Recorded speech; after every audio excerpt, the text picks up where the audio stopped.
Olá, sejam bem-vindos ao canal Destrinchando a Economia e a Geopolítica Mundial. Nesta série, vamos explorar as trajetórias econômicas e geopolíticas de diversos países e como suas decisões moldaram suas realidades atuais. E para começar, falaremos sobre a Argentina, um país que já foi uma das nações mais prósperas do mundo, mas que ao longo das décadas mergulhou em ciclos de crise e instabilidade. Você sabia que no final do século XIX a Argentina era um dos países mais ricos do mundo? Como um país tão próspero chegou à situação econômica de hoje? Vamos destrinchar essa história agora. No final do século XIX e início do século XX, a Argentina passou por uma era de ouro. Viveu um período de expansão econômica sem precedentes, graças à fertilidade de suas terras, graças também ao investimento em infraestrutura e à grande imigração europeia. O país se tornou um dos principais exportadores de trigo, carne e outros produtos agropecuários. Entre 1880 e 1914, a economia argentina cresceu a uma taxa impressionante de aproximadamente 6% ao ano. Buenos Aires, a capital, se modernizava rapidamente, sendo comparada a Paris pela sua arquitetura e vida cultural efervescente. O PIB per capita da Argentina era um dos mais altos do mundo, à frente de países como Alemanha, França e Itália. Esse crescimento foi impulsionado pela chamada Divisão Internacional do Trabalho, onde países da América Latina exportavam matérias-primas e importavam produtos industrializados das potências europeias. A Argentina era considerada um exemplo de sucesso desse modelo. Outro ponto importante desse período foi a chegada maciça de imigrantes europeus, principalmente italianos e espanhóis. Entre 1870 e 1914, cerca de 6 milhões de imigrantes chegaram ao país, transformando a economia e a sociedade argentina. Esse fluxo de pessoas trouxe consigo conhecimento técnico, novas práticas agrícolas e industriais, além de uma forte influência cultural que se reflete até hoje no país. No entanto, essa fase de crescimento começou a mostrar sinais de fragilidade. Com o início da Primeira Guerra Mundial em 1914, quando os fluxos comerciais foram interrompidos e a dependência da Argentina das exportações começou a se tornar um problema. Com o colapso da economia global por conta da guerra, o país teve que buscar novas estratégias econômicas. Além disso, a dependência dos mercados externos fez com que a Argentina ficasse vulnerável a choques internacionais. A falta de uma base industrial sólida e a dependência excessiva da exportação de commodities se tornariam problemas recorrentes na economia do país ao longo do século XX. O país tinha uma estratégia bem clara: exportação de matérias-primas e importação de produtos industrializados. Um modelo que funcionava bem até que a economia mundial sofreu grandes abalos. Para vocês terem uma noção, no final do século XX, a Argentina era mais rica que o Japão. Hoje, a diferença entre os dois países é gigantesca. Entre 1930 a 1976, a Argentina sofreu bastante com crises e intervenções. A queda da Bolsa de Nova York em 1929 teve efeitos devastadores sobre a economia argentina. Com a queda na demanda por exportações, o país entrou em uma grande crise econômica. Foi nesse contexto que ocorreu o golpe militar de 1930, dando início a um período de instabilidade política e crescente intervencionismo estatal. O protecionismo econômico passou a dominar as decisões do governo, com uma tentativa de substituição de importações e um maior papel do Estado na economia. Nos anos 40, Juan Domingo Perón chegou ao poder e implementou um modelo de industrialização, ampliou direitos trabalhistas e fortaleceu o estado de bem-estar social da população. O governo peronista trouxe uma série de benefícios para a população, como aumento dos salários e melhores condições de trabalho e participação ativa dos sindicatos na política econômica. Porém, o custo disso foi o aumento do gasto público e da inflação. A economia argentina passou a depender ainda mais do Estado, criando dificuldades para manter o equilíbrio fiscal.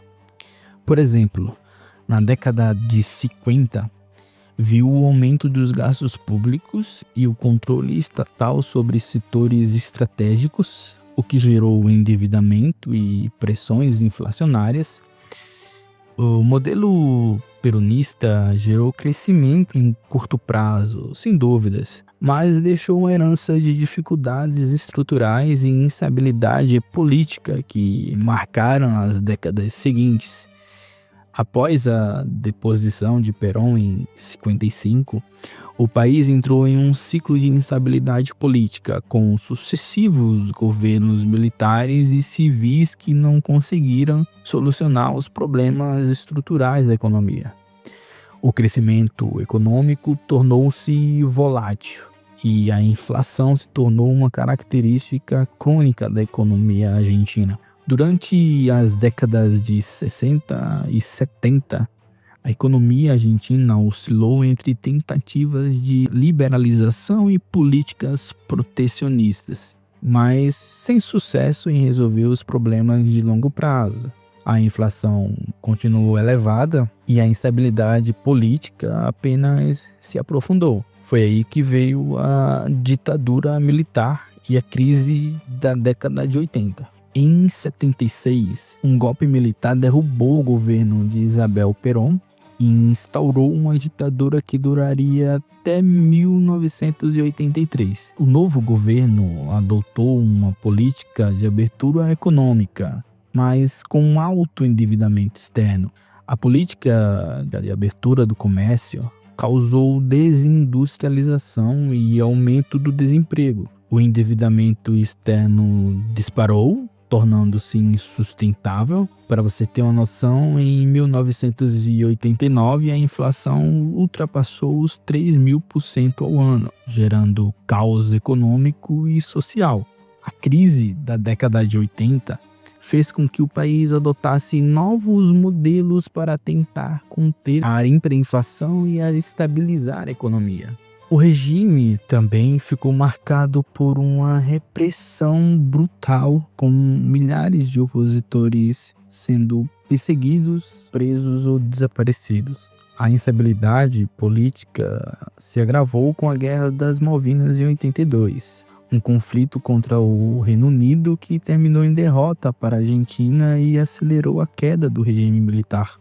Com a redemocratização em 83, a Argentina enfrentava um cenário econômico caótico, com hiperinflação, desemprego e colapso da confiança na moeda nacional. A população exigia mudanças, mas os desafios eram imensos. Foi aí que em 2001 veio a paridade com o dólar e um colapso. Para vocês terem uma noção do que foi esse colapso de 2001, em poucos meses, a Argentina teve 5 presidentes diferentes. Dá para imaginar o nível do caos? Nos anos 90, sob o governo de Carlos Menem, foi adotada a convertibilidade, um modelo que atrelava o peso argentino ao dólar americano na proporção de 1:1. Inicialmente, isso trouxe estabilidade, mas à custa de uma perda de competitividade industrial. Importar produtos tornou-se barato, levando ao fechamento de indústrias locais. O endividamento explodiu devido à dificuldade de manter a paridade com o dólar E para vocês terem uma noção, a crise de 2001 foi o maior colapso econômico da história da Argentina. Após anos de políticas neoliberais e de um câmbio artificialmente atrelado ao dólar, a economia do país entrou em colapso devido a um déficit fiscal crescente e a perda de competitividade das exportações. Com a fuga de capitais e a incapacidade de pagar sua dívida externa, o governo congelou contas bancárias, no que ficou conhecido como Corralito, impedindo a população de sacar seu próprio dinheiro. Isso gerou uma onda de protestos e instabilidade social, culminando na renúncia do presidente Fernando de la Rúa. O país declarou uma moratória da dívida de mais de 100 bilhões de dólares, o maior da história até então. O peso argentino foi drasticamente desvalorizado, empobrecendo milhões de pessoas e levando a uma das piores crises sociais da Argentina.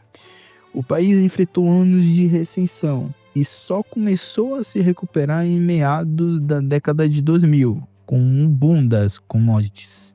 Agora imagine o cenário: você acordar e descobrir que não pode mais acessar o seu dinheiro no banco. Foi isso que milhões de argentinos viveram em 2001. Desde então, a Argentina tem passado por ciclos de crescimento e crise, inflação alta, desvalorização do peso argentino e as dificuldades em pagar a dívida externa são problemas recorrentes. Em 2023, a inflação anual ultrapassou os 200%. Vale ressaltar que em 2021 o FMI entrou como credor, exigindo medidas de austeridade que aumentaram o desemprego. O órgão, que é um ator-chave na economia argentina desde a década de 50, em uma relação marcada por ciclos de empréstimos, crises e renegociações.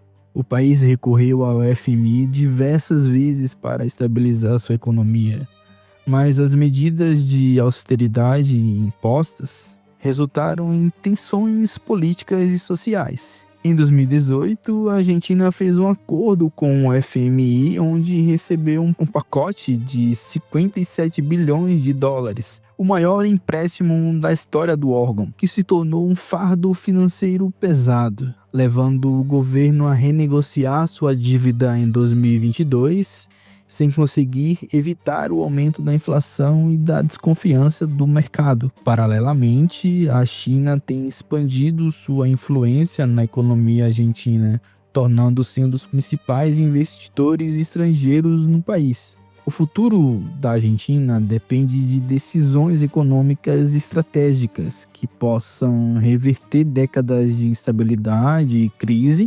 Economistas apontam diferentes caminhos para restaurar a confiança no país, incluindo medidas de austeridade fiscal para reduzir o déficit público, reformas estruturais para melhorar a produtividade e privatizações de empresas estatais como forma de atrair investimentos. No entanto, essas soluções enfrentam resistências popular e desafios políticos, pois muitas vezes envolvem cortes em subsídios e gastos sociais. Uma das propostas mais polêmicas em discussão é a dolarização da economia argentina, defendida por setores liberais e pelo novo governo como uma maneira de estabilizar a moeda e acabar com a inflação crônica. No entanto, críticos alertam que essa medida pode reduzir drasticamente a autonomia do país sobre sua política monetária,